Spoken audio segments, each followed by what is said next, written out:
Ka-BBM, welcome back po sa ating channel, no? At sa ating TikTok, no?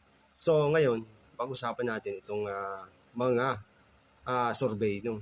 Mga kababayan, makikita nyo, number one na ito sina Bongo, sina De La Rosa, karamihan DDS. Bakit sila nagna-number one, mga kababayan? Alam naman natin na laglag na ang mga yan. Alam naman natin na talagang wala nang boboto dyan.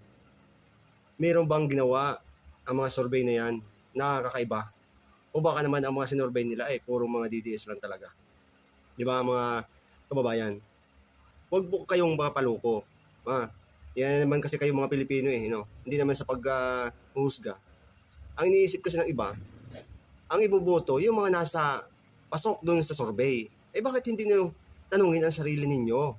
At mismo yung konsensya ninyo ang dapat masunod. Hindi yung doon ako sa pasok sa survey para sigurado ng panalo.